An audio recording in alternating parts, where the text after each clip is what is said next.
everyone. We are Duende.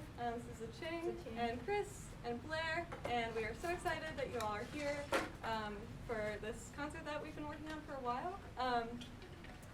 So I guess a little bit about us. We're all really invested in like environmental activism, and we've done a couple concerts in the past that sort of had to do with specific like spatial awareness in nature specifically, and thought that it would be really fun to put together a concert that had to do specifically with like marine conservation. And so part of that mission was to have an organization come and sort of speak a little bit about local efforts. So we have the Edisto Island Preservation Alliance here, and we're really excited.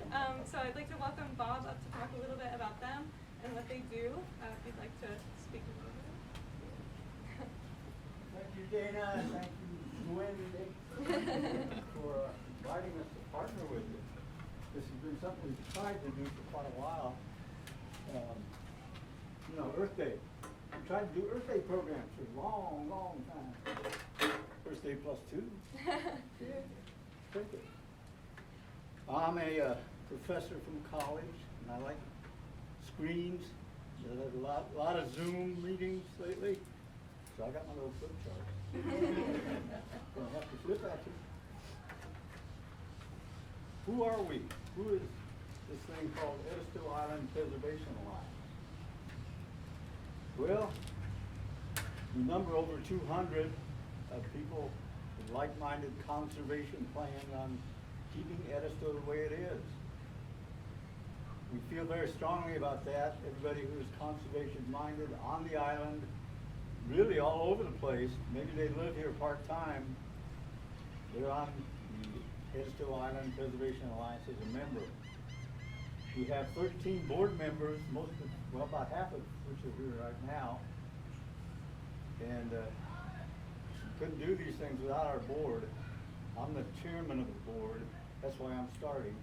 But you're going to hear from some of the other board members as we go. By the way, I've said that name twice. It's a multiple syllable title. Edisto Island Preservation Alliance. We're EPA. We're EPA. No, we're EPA. And that's what we're known by. You've seen our logo. It identifies the ecosystems that we think are very important. Of course, there's the palmetto trees. There's the grand oaks. And there's that ocean that is blue on our logo, but I didn't have a color printer, so it's not blue on mine. So it goes. But underneath that blue, which you folks is your theme right now, we know as the ecosystem. If I see a bottlenose dolphin go by every day, if I see a lineup of pelicans go by every day, I know things are okay. That's what we're striving for. They come out of the blue, but we want to keep them here in their happy, healthy state. What do all of us do, all of our members? We have a mission statement. We try to do what the mission statement says to do. But you'll notice a couple flavors out of this mission statement. First of all, we preserve. We try to preserve, to save, to protect and save, you know. What are we doing? It's the life here, the rural, the agricultural life that is Edisto. There aren't houses joined together out there. There's a field. There's houses and then fields. We have zoning that takes care of that, and that's what we fight for. So preservation of our rural agricultural life, and specifically, where do we do it?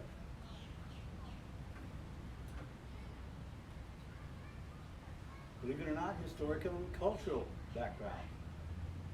We do make decisions about historical changes that might occur on the island. This island is rich with history, plantations galore, except you can't get to see them unless you come October to a plantation tour. We don't do that. Somebody at the museum does that. So we're into the history and culture of the island, which goes all the way back 4,500 years. Indians, Native Americans occupied the islands right up the coast. We protect those. We volunteer to help those islands. The ecosystems, we've already mentioned ecosystems.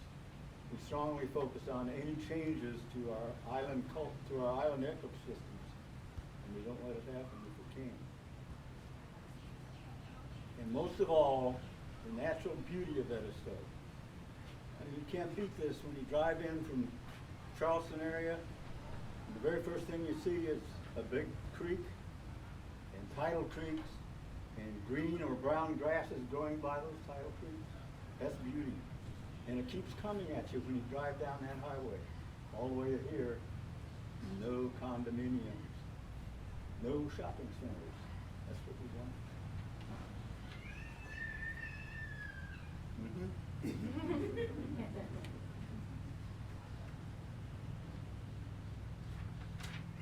Another bit of introduction, just a couple of websites I want you to know about.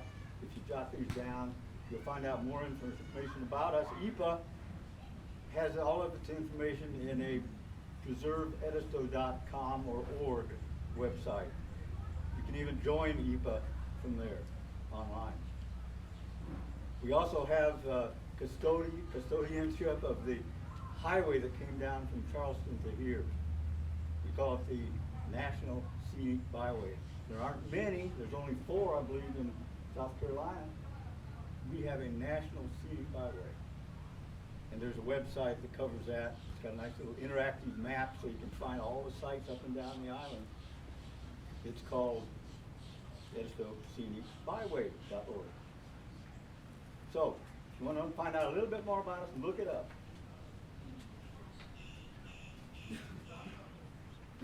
Finally, what do we really do? What we do is projects when we find environmental threats or chances of helping people, helping the island, we take them, we make projects out of it. The 2 that I want to mention very quickly are one that occurred back before the pandemic. Yeah. And we could actually get out and meet people. This was the turtle-friendly businesses.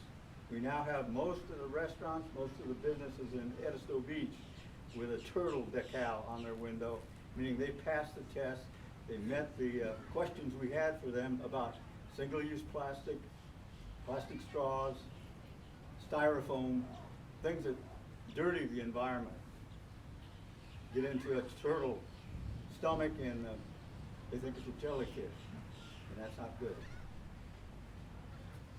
Water quality monitoring, we have 5 creeks on Edisto that we're keeping track of in terms of their health, their turbidity, their salinity, you name it.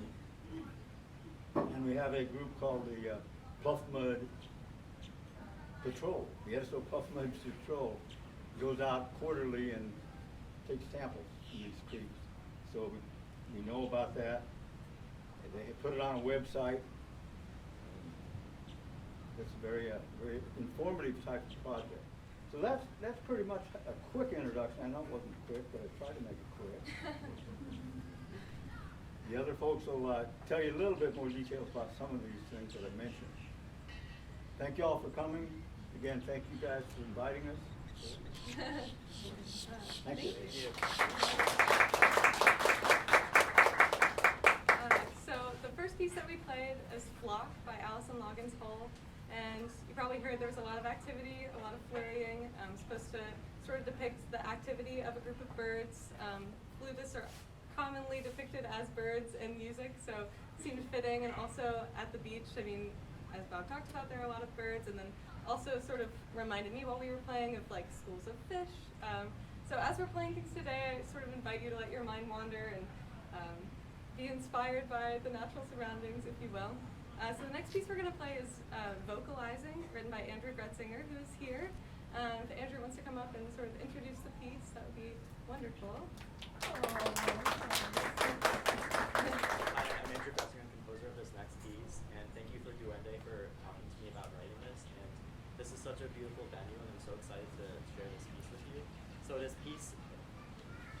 So this piece, so this piece is a little bit about whales. So when Dana talked to me about this piece, something that really struck me about just environmentalism in general is just the importance of whales. And I started doing my own research, and I just found them so fascinating. And some things that I found was just a lot of different musicians trying to depict nature and animals through music. So one way I thought I could try to do this was the beginning of this piece I transcribed some whale noises, and then by listening to a whole bunch of other different recordings by myself, I then constructed the rest of the piece by like my own impressions of whale noises. So as you listen to this piece, try to listen for like the ensemble going back and forth, repeating different things, and just conversing throughout, maybe doing some more unconventional techniques and just creating this very interesting soundscape. Thank you.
scenic byway. That was a thrilling piece, and I wouldn't be at all surprised if there weren't some humpback whales close to shore. I know there are dolphins, there are probably tons of dolphins. I'm Marion Brailsford, and I am a longtime board member of the Edisto Island Preservation Alliance, going back to 2007 when we began. And I do want to tell you a little bit about a treasure that we call the Edisto Island Preservation Alliance. I'm going to refer to notes to keep me from getting long-winded, which I tend to do. If you, unless you came by boat or swam, you experienced the Edisto Island National Scenic Byway. As Bob said, it's one of 4 in South Carolina. There are only 4 of these.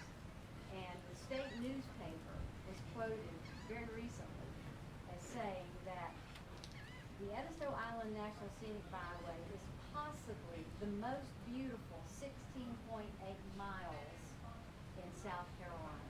And we agree. Now, to be awarded this federal designation, tell you a little bit about what it took to get this award. You have to, a highway has to have, in its corridor, has to have, meet at least one of 4 criteria. Scenic, or natural lands, or historic sites, or cultural heritage. And in 2009, what was South Carolina Highway 174 was recognized as having all of the above attributes. Scenic views, wild natural lands, historic sites, and the Gullah cultural heritage. So what is the corridor of the Edisto Island National Scenic Byway? It's all the lands and all the waterways that you see on both sides of the road, ending at the Atlantic Ocean. On one side, the North Edisto River, and the other side, the South Edisto River, and everything that lies in between. In other words, the whole island. Protecting 70 square miles of natural lands and forests and farms and open spaces, as well as marsh and creek waterways, was the sole purpose that we pursued this designation back in 2008. And the Scenic Byway is the backbone of EPA's work. I'll tell you why. In the Edisto community, there's a consensus and a passion for keeping Edisto Edisto. EPA believes that this National Scenic Byway designation helps protect Edisto's priceless, irreplaceable lands. We know it's helped EPA and other community organizations discourage the kind of overdevelopment and commercialization, runaway commercialization, that has destroyed the very same attributes that once were found on Hilton Head, Seabrook, Kiowa, and many other South Carolina barrier islands. They've been lost there, but not on Edisto. One of the best things that came out of this application process for the national designation was the creation of a detailed plan for Edisto's future. The corridor management plan really is EPA's Bible. It kind of gives us a roadmap for how to protect the lands and waterways. And we believe that by doing so, EPA really believes that we will be able to really continue to build greater economic prosperity for local people here by simply not killing the goose that lays the golden egg.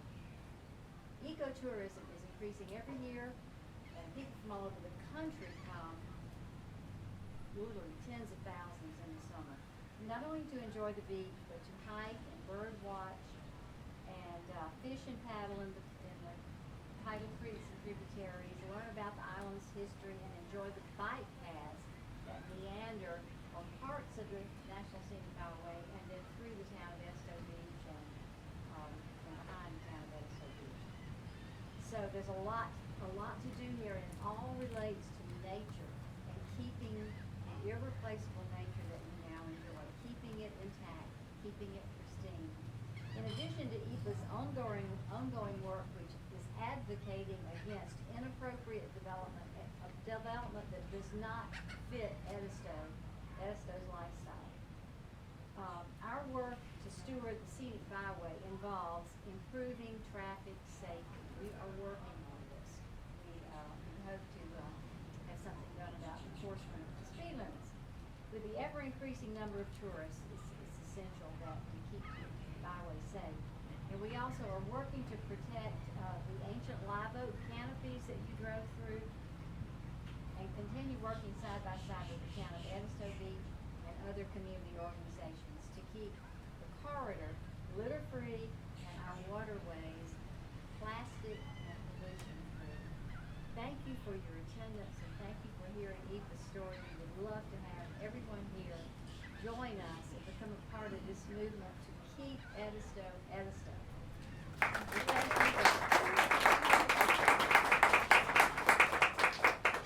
So the next piece we're going to play is called Aquatic Underdogs, written by Garrett, who is here, and he's going to introduce the piece for us. Hey y'all.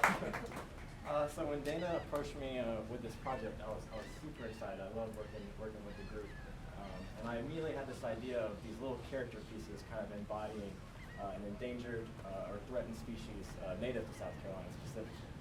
While I was doing research for it, I came across a lot of the same animals, sort of like the more popular animals out there that a lot of people are aware of, which is great. There's a lot of awareness around them. But you're looking at the list of these animals, there's so many that I had no idea even existed, and I'm sure many people out there don't. So I just kind of felt a bond with some of these animals, and I wanted to kind of encapsulate them in a piece to shed a bit of light on the sort of more obscure wildlife of South Carolina. So the first piece, first movement is basically the flutes are kind of the environment, really. They really take on the environmental role, and then the solo flute is kind of the pygmy fish itself. And it's kind of the struggles of the fish against this ever-changing environment. The second movement, heavily inspired by the mating calls that the gopher frogs produce. It's this really low guttural sound. I thought it would translate super well with the flutes in general, especially the bass flute. And it's just kind of this fun little interactive four frogs kind of interacting with each other, kind of like a love song kind of thing. And then the last movement's a bit more lighthearted. I was inspired by the movements of these flatwood salamanders. I watched a couple videos on them, and it was just so quirky, so interesting. They'd be running along and they'd get startled. They'd like stop and look their head around. Just kind of like a little lighthearted way to end it.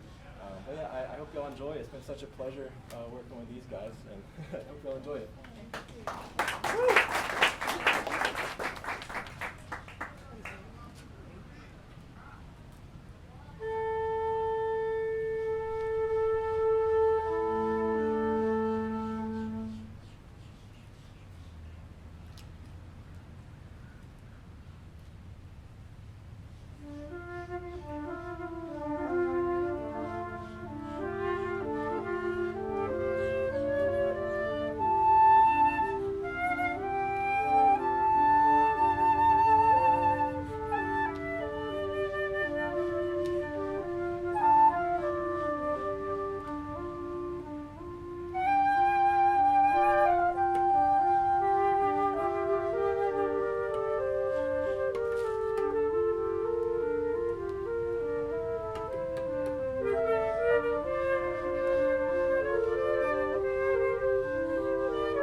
Now we're going to have Lloyd up to talk a little bit.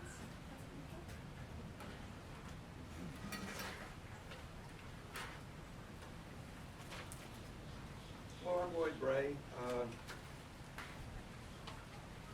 I've thrown away my prepared text. I just want to reflect on the fact that Edisto Island is not like a lot of the sea islands that you may know about. It's not like Myrtle Beach, it's not like Seabrook, it's not like Kiowa. And yet it's open. Everybody can come to the beach here, and it's not shut down. But one thing that we want to do is we want to keep it from becoming a place that's so overdeveloped. Like, think of John's Island. It used to be that John's Island it's an island, but it was just practically uninhabited, you might say. Very few people live there. Now, some of the properties are being sold and subdivided, and suddenly you get so many people, and when you get that many people, then suddenly you've got to have services. So then you get, grocery stores,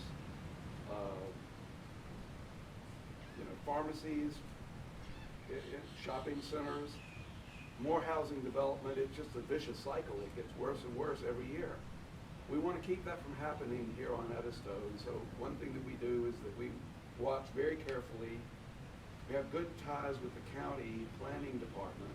Anytime we hear about anything about to happen here, we activate and we get people together and we go downtown and we listen to the proposals that are being made, and if they're not appropriate for Edisto, we try to shut them down, and we've been pretty successful in doing that so far. So really that's the kind of thing that we do with the Edisto Island Preservation Alliance, and in a couple of weeks the county is going to be here again to meet with us about the comprehensive plan. Comprehensive plan is the way that the county looks to the future and plans. It allows communities to determine their own fate. So what we want to do is we want to make it clear that Edisto wants to remain the way it is. And so we hope that you all will help and join us. There's a table back here where you can sign up if you want to become a member, and we'd love to have you. And thank you for the music.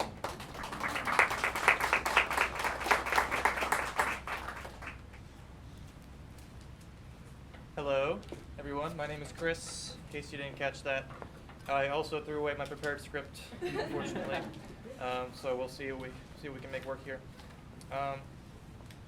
This next piece we have, Music for Airports, is very soft, relaxing, slow, ambient, you could say. So we thought for this one, we take the opportunity to slow down a little bit and really enjoy the space we're in, because as I'm sure you've all noticed, we're in a really, really gorgeous environment right now with wonderful sounds all around us. So that's where mindfulness comes in, because oftentimes I feel like when people are in these spaces, sometimes they don't quite, myself included, sometimes I don't actually let myself really experience where I am, really experience the moment, experience the sound, the life around me. So we're going to take a chance like right now to do that, get into a more mindful present state, to really appreciate this beautiful space that we're in. We're going to do that with a little meditation exercise. And before you run, meditation is actually quite easy. We're going to do a very simple version here. So we're going to start by taking deep breaths in through your nose and out through your mouth. Fast track to relaxing your body. In through your nose, out through your mouth. Just do a couple. You can keep your eyes open for now if you'd like. And while you do that, start to feel your body. Start to feel from your head to your toes. Become a bit more aware of how your body feels, how your breath feels as you breathe in and out.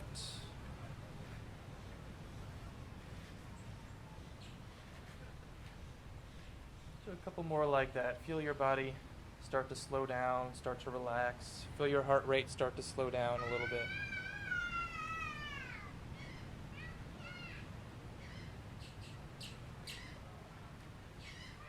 Now, if you'd like, feel free to close your eyes if they're not closed already. Take a couple more breaths in through your nose, out through your mouth.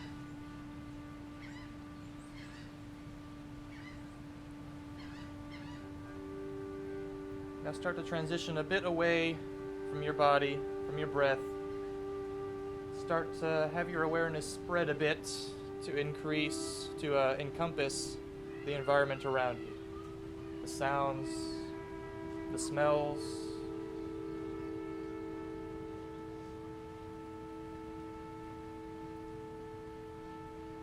Really let yourself just be in this moment, in this beautiful environment we're in with these lovely sounds.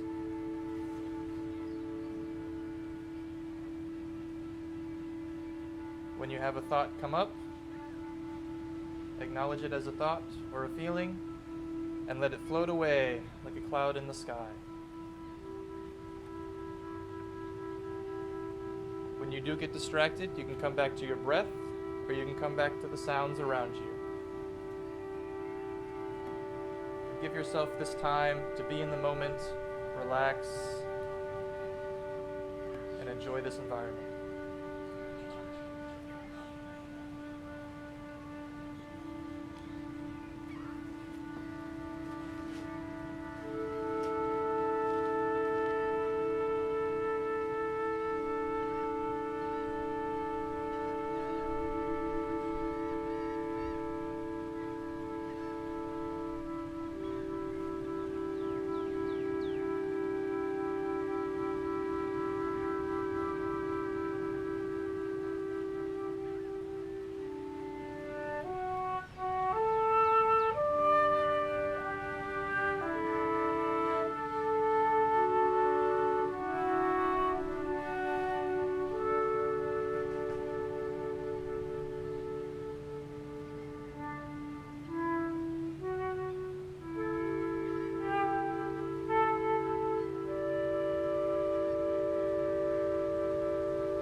I did bring some prepared notes.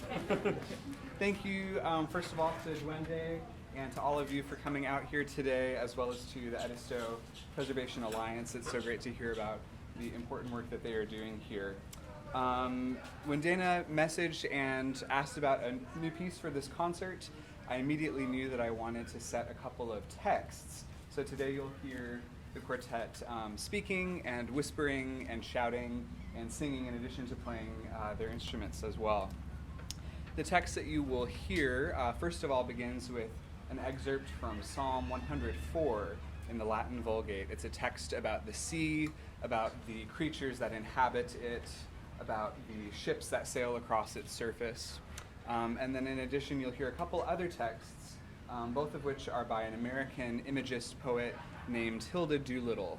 And so she wrote these amazing poems. The first is entitled Sea Iris, and it's a poem in which she is sort of taking a magnifying glass on her hands and knees, looking at these plants and animals that inhabit the coast. And she's envisioning the way that these reflect back the life of the ocean and the life of the people who live near it. And then the final text that you'll hear is another really wonderful poem. It's called The Wind Sleepers. It was written in 1916, and I thought it was just incredibly prescient. In this poem, Doolittle evokes this whole chorus of voices who say, "We have been stung by the sand and the broken shells. We no longer sleep in the wind. We have fled through the city gate." And it just seemed to me like a really, again, prescient sort of evocation of what we have seen with climate refugees and that emerging crisis.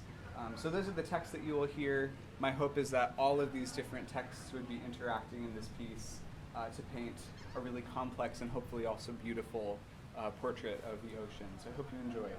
Thank you.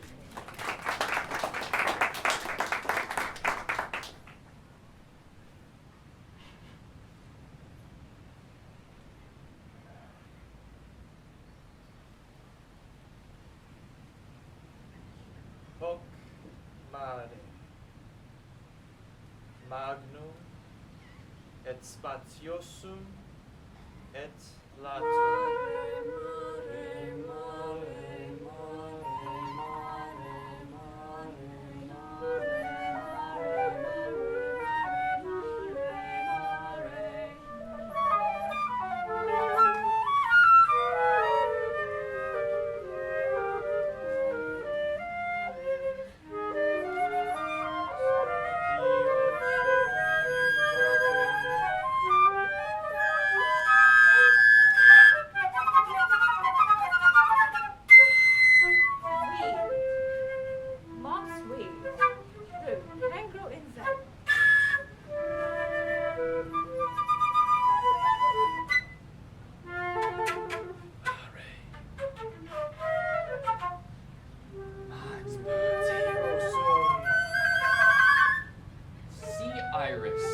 Brittle flower.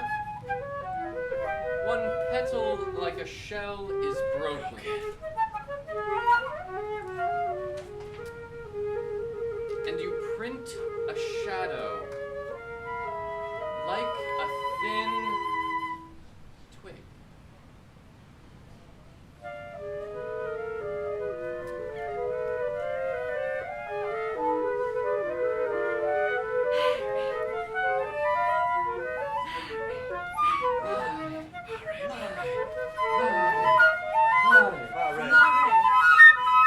Hoc mare, magnum et spatiosum.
city gate.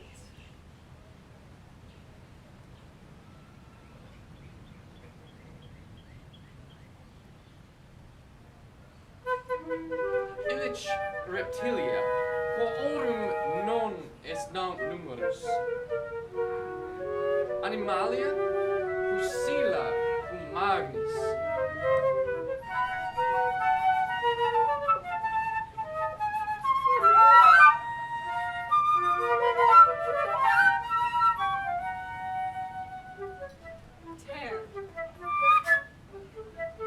Tear us an altar.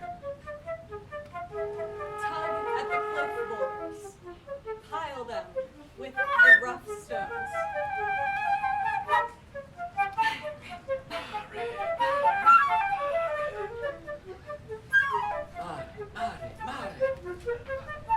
We no longer sleep in the wind.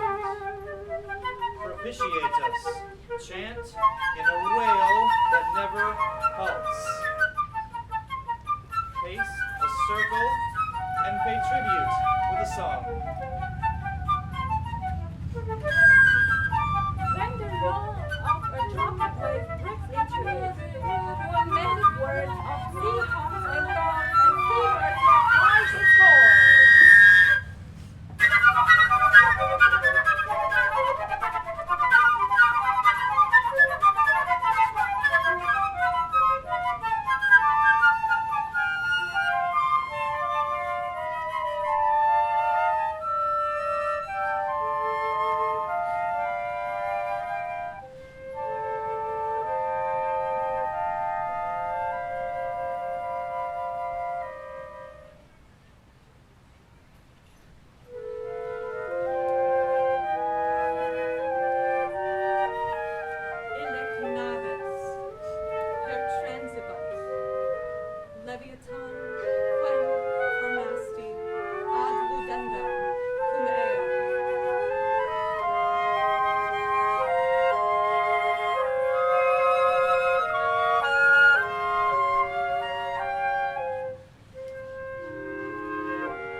Fortunate one, scented and stinging. Rigid murbud, comfort flower, sweet and salt. You are wind in our nostrils.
One more piece for you all, but before that, I think we have one more sort of interlude from IPA, you all want to come back up.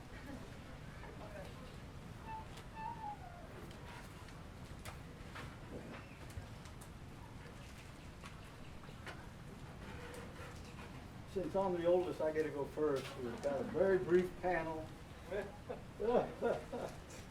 about a jewel on Edisto that we hope many of you know about and have been there, but it's only 4.5 miles up the road from here. Botany Bay Plantation, Wildlife Management Area, and Heritage Preserve. EPA, in its early years, 2008, and Botany Bay happened at the same time. EPA volunteered all of our people to help out this opening of this Botany Bay plantation area. I myself have been at it for 12 years as a volunteer. We used to do things at the opening gate. We don't do that anymore, thank God. But we have beach attendants. We're called the eyes and ears of DNR at the beach. We protect our beach. Nature takes care of wiping out our beach, we protect it. It's a natural beach, and we love it. I tell you, my last point I want to make is that about 3 years ago, I was doing a late shift at the beach. It was about 7:30, it was getting down to the time when we don't want people to be on the property anymore. I walked down the beach, and lo and behold, as the sun was going down, there was this mama loggerhead turtle throwing sand up the sand dune. I saw the path that she had left coming out of the water. And she was dead tired, I could tell, but boy, she was mad about throwing that sand. 3 feet deep, dropped 120 eggs, your job's done for the day. 60 days later, these little critters come out and explode from it. I got to see the beginning of it, and I'll never forget it. Next we have Bob Hare. He's our Grunt Tuesday specialist. What does that mean? He works hard to keep Botany Bay for visitors and for animals to protect it. What do you do, Bob? Well, Grunt Tuesday is made up of a small but dedicated group of folks that go out there most every Tuesday for 3 to 5 hours and do basically a lot of physical work. The staff at Botany is extremely small. For about 4,600 acres, there are 3 employees that do all the work out there. That includes planting for all the wildlife, including the hunting of deer and quail and doves and things like that. And then there's one lady that is responsible for all the volunteer efforts, getting people to come, sit at the kiosk, introduce botany to people, kind of keep an eye on some things.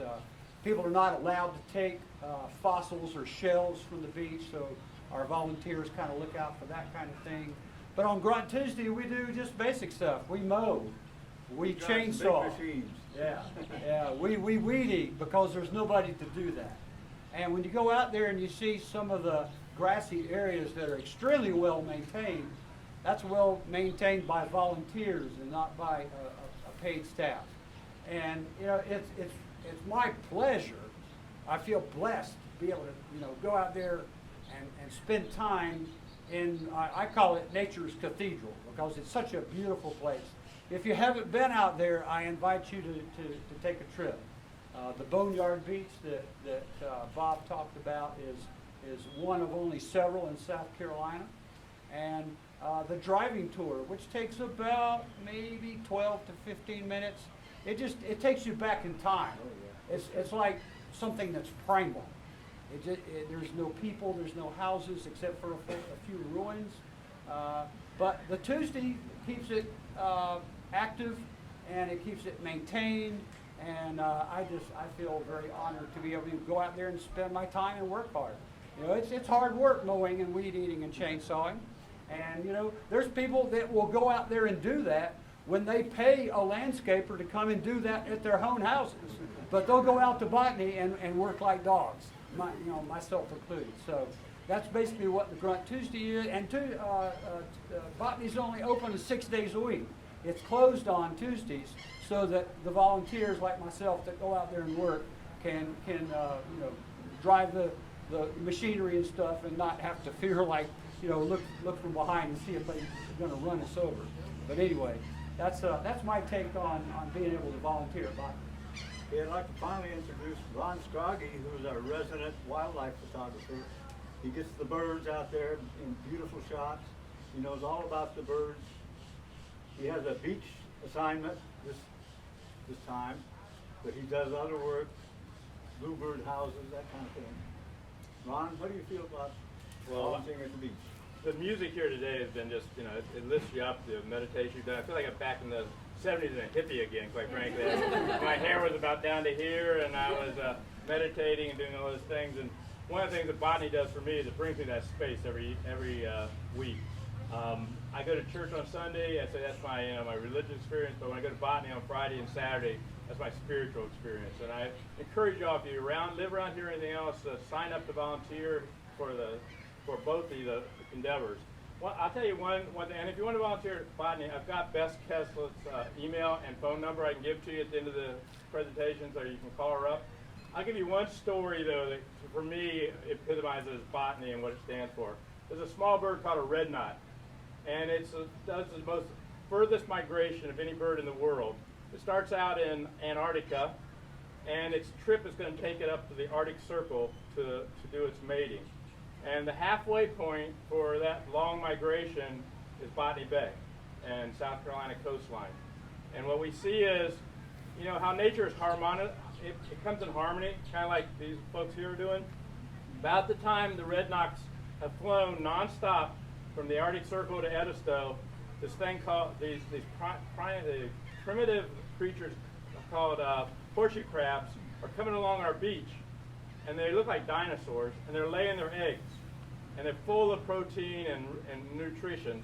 And these red knots have been flying nonstop for days and days and days. They land on our beach, and they eat many of these eggs that these horseshoe crabs let go of. And then when they get fully re-nourished, they take off for the Arctic Circle where they do their mating. And then after they do that and have their babies, they turn around and go all the way back to Antarctica. And that kind of journey wouldn't be possible if there weren't places like Botany Bay to give them that kind of stopover. We as humans need that kind of re-nourishment. All our wildlife here needs it too. So I encourage you to not only just go to botany, but if you can, spend some time there and do some volunteering. Thank you for listening. Let me quickly, as a retired music educator, let me quickly give this group another compliment. First of all, they're outstanding.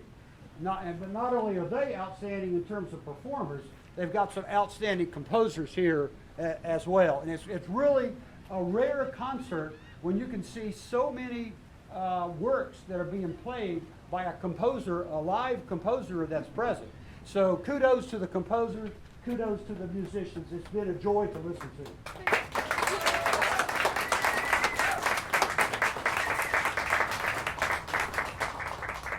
Just another moment of talking, if you'll permit us, and then we'll play our last piece. And please do come up, talk to us, talk to IPA at the end. We'd love to, get your thoughts on the program, on conservation, on ocean preservation, and all of that. They beat me to it, so that's the first item on my list, is to thank our composers. One of the greatest things that we get to do as musicians is work with other musicians, and these are all very close friends of ours. They've written music for us before. I'm sure they'll write for us again because they just write outstanding music. So again, thank you to our 3 living composers. Thank you again, one last hand for IPA and for the state park, Edisto Beach State Park, for hosting us and giving us this venue for the afternoon. Thank you so much. And finally, our last piece is by a Slovenian composer named Anze Rožman. It's called Aqua and Ventus, which hopefully translates to water and wind. First movement is all about water. The composer notes in the program notes that his idea is to take us down a river on a journey. So the first drops of rain slowly build into a raging river throughout the first movement. Make your own interpretation. We are right by the ocean, so perhaps an ocean is a better body of water than a river in today's program. And then the second movement, Ventus, is all about wind, and the breeze has picked up. This nice spring ocean breeze has picked up throughout the program. So hopefully it doesn't require any stretch of imagination to imagine anything blowing in off the ocean on today's breeze. Thank you again for coming. This is Aqua and Ventus by Anze Rožman. Please come say hello at the end.